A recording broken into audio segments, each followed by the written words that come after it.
महाभारत से पहले कुरुक्षेत्र में देवताओं ने यज्ञ किया था। राजा कुरु ने भी यहाँ तपस्या की। यज्ञ आदि धर्ममय कार्य होने से तथा राजा कुरु की तपस्या भूमि होने से इसको धर्म भूमि कुरुक्षेत्र कहा गया। यहाँ धर्म क्षेत्र और कुरुक्षेत्र पदों से क्षेत्र शब्द देने में धृतराष्ट्र का अभिप्राय यह है कि अपनी कुरु वंशियों की भूमि है। यह केवल लड़ाई की भूमि नहीं है, प्रत्युत तीर्थ भूमि भी है, जिसमें प्राणी जीते जी पवित्र कर्म करके अपना कल्याण कर सकते हैं। इस तरह लौकिक और पारलौकिक सब तरह का लाभ हो जाए, ऐसा विचार करके एवं श्रेष्ठ पुरुषों की सम्मति लेकर ही युद्ध के लिए यह भूमि चुनी गई। संसार में प्राय 3 बातों को लेकर लड़ाई होती है: भूमि, धन और स्त्री। इन तीनों में भी राजाओं का आपस में लड़ना मुख्य जमीन को लेकर होता है। यहाँ कुरुक्षेत्र पद देने का तात्पर्य है भी जमीन को लेकर लड़ने में है। कुरुवंश में धृतराष्ट्र और पांडु के पुत्र सब एक हो जाते हैं। कुरुवंशी होने से दोनों का कुरुक्षेत्र में अर्थात राजा कुरु की जमीन पर समान हक लगता है। इसलिए कौरवों द्वारा पांडवों को उसकी जमीन न देने के कारण दोनों जमीन की लड़ाई करने आए हुए हैं। यद्यपि अपनी भूमि होने के कारण दोनों के लिए कुरुक्षेत्र पद देना युक्ति संगत, न्याय संगत है, तथापि हमारी सनातन वैदिक संस्कृति ऐसी विलक्षण है कि कोई भी कार्य करना होता है तो वह धर्म को सामने रखकर ही होता है।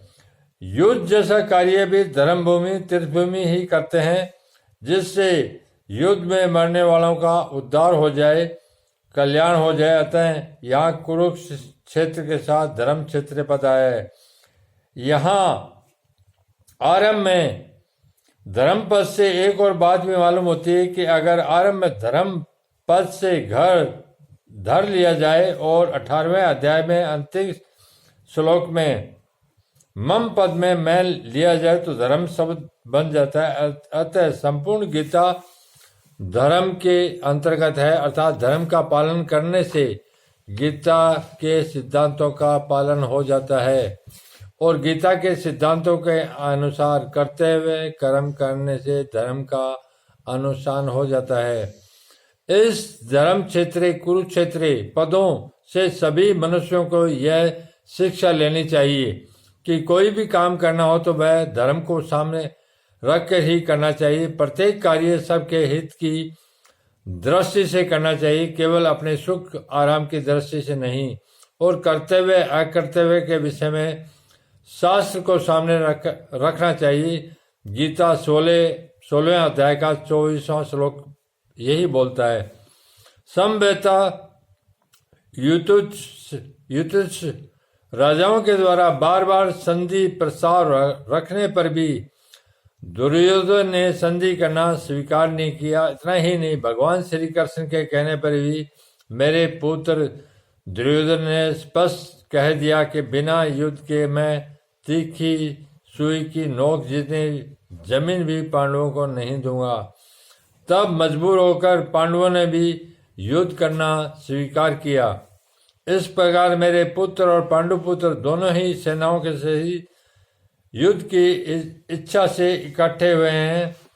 दोनों सेनाओं में युद्ध की इच्छा रहने पर भी दुर्योधन में इसकी युद्ध की इच्छा विशेष रूप से थी। इसका मुख्य उद्देश्य राज्य प्राप्ति ही था। वह राज्य प्राप्ति धर्म से हो चाहे अधर्म से, न्याय से हो अन्याय से, विहित रीति से हो चाहे निश्चित रीति से, किसी तरह से हमें राज्य मिलना चाहिए, ऐसा उसका भाव था। इसलिए विशेष रूप से दुर्योधन का पक्ष युयुत्सु अर्थात युद्ध की इच्छा वाला था।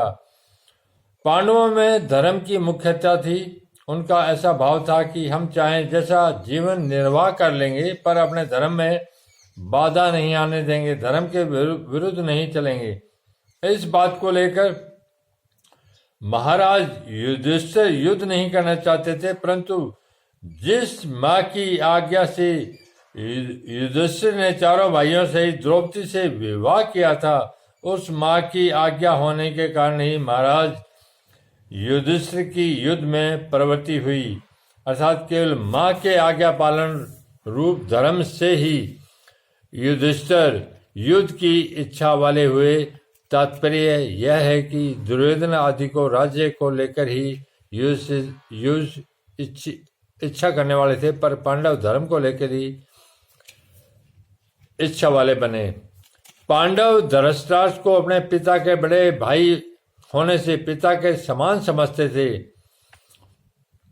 और उनके आज्ञा का पालन करते थे। धृतराष्ट्र के द्वारा अनुचित आज्ञा देने पर भी पांडव उचित अनुचित का विचार न करके उनकी आज्ञा पालन करते थे। अतः यहाँ माम का पद के अंतर्गत कौरव और पांडव दोनों आ जाते हैं। फिर भी पांडवा पद अलग देने का तात्पर्य यह है कि धृतराष्ट्र का अपने पुत्रों में तथा पांडु पुत्र में समान भाव नहीं था, उनमें पक्षपात था, अपने पुत्रों के प्रति मोह था। वे दुर्योधन आदि को तो अपना मानते थे, पर पांडवों को अपना नहीं मानते थे। इस कारण उन्होंने अपने पुत्रों के लिए माम का और पांडु पुत्रों के लिए पांडवा पद का प्रयोग किया, क्योंकि जो भाव भीतर होते हैं वे ही प्राय वाणी से बाहर निकलते हैं। इस देदी भाव के कारण ही धृतराष्ट्र को अपने कुल में संहार का दुख झेलना पड़ा। इससे मनुष्य मात्र को यह शिक्षा लेनी चाहिए कि वह अपने घरों में, मोहल्लों में, गांवों में, प्रांतों में, देशों में, संप्रदायों में देदी भाव अर्थात दो तरह का भाव, अर्थात ये अपने हैं ये दूसरे हैं, ऐसा भाव न रखें। कारण कि देदी भाव से आपस में प्रेम स्नेह नहीं होता, प्रत्युत कलह होती है। यहाँ पांडवा पद के साथ एवं पद देने का तात्पर्य है कि पांडव तो बड़े धर्मात्मा है, अतः उन्हें युद्ध नहीं करना चाहिए था, परंतु वे भी युद्ध के लिए रणभूमि में आ गए। तो वहां आकर उन्होंने क्या किया? माम का और पांडवा, इनमें पहले माम का पद का उत्तर संजय के आगे दूसरे श्लोक से 13वें श्लोक तक देंगे कि आपके पुत्र दुर्योधन ने पांडवों की सेना को देखकर द्रोणाचार्य के मन में पांडवों के प्रति द्वेष पैदा करने के लिए उनके पास जाकर पांडवों के मुख्य सेनापतियों के नाम लिए। उसके बाद दुर्योधन ने अपनी सेना के मुख्य योद्धाओं का नाम लेकर उनके रण कौशल आदि की प्रशंसा की।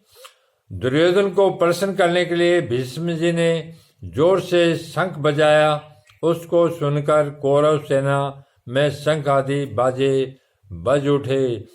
फिर 14 श्लोक से 19वें श्लोक तक पांडवा पद का उत्तर देंगे कि रथ में बैठे हुए पांडव पक्षी भगवान श्री कृष्ण ने शंख बजाया। उसके बाद अर्जुन, भीम, युधिष्ठिर, नकुल, सहदेव आदि ने अपने अपने शंख बजाए, जिससे दुर्योधन की सेना का हृदय दहल गया। उसके बाद भी संजय पांडवों की बात कहते 20वें श्लोक से श्री कृष्ण अर्जुन के संवाद का प्रसव आरंभ कर देंगे। किक कुव्रत, किम शब्द के 3 अर्थ होते हैं, विकल्प, निंदा और आक्षेप, प्रश्न। युद्ध हुआ कि नहीं, इस तरह का विकल्प तो यहाँ लिया नहीं जा सकता क्योंकि 10 दिन युद्ध हो चुका है और भीष्म जी को रथ से गिरा देने के बाद संजय हस्तिनापुर आकर धृतराष्ट्र को वहां की घटना सुना रहे हैं। मेरे और पांडु पुत्रों ने यह क्या किया जो कि युद्ध कर बैठे, उनको युद्ध नहीं करना चाहिए था। ऐसी निंदा या आक्षेप भी यहाँ नहीं लिया जा सकता क्योंकि युद्ध तो चल ही रहा था और धृतराष्ट्र के भीतर भी आक्षेप पूर्वक पूछने का भाव नहीं था। यहाँ किम शब्द का अर्थ प्रश्न लेना ही ठीक बैठता है। धृतराष्ट्र संजय से भिन्न भिन्न प्रकार की छोटी बड़ी सब घटनाओं को और अनुक्रम से विस्तार पूर्वक ठीक ठीक जानने के लिए प्रश्न ही कर रहे हैं।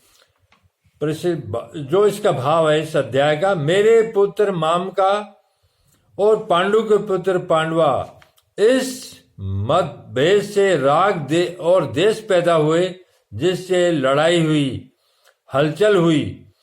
धृतराष्ट्र के भीतर पैदा हुआ राग देश का फल यह हुआ कि 100 के 100 कौरव मारे गए, पर पांडव एक भी नहीं मारा गया।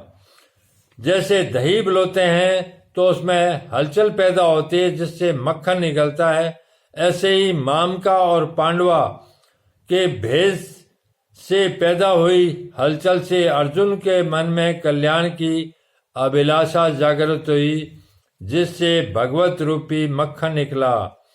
तात्पर्य यह हुआ कि धृतराष्ट्र के मन में होने वाली हलचल से लड़ाई पैदा हुई और अर्जुन के मन में होने वाली हलचल से गीता प्रकट हुई। अब मैं आपको पहला अध्याय सुना चुका हूं और आपको अंत तक लगातार इसी पवित्र गीता पर ले चलूंगा, क्योंकि ये कलयुग है और कलयुग में गीता का ज्ञान बहुत जरूरी है।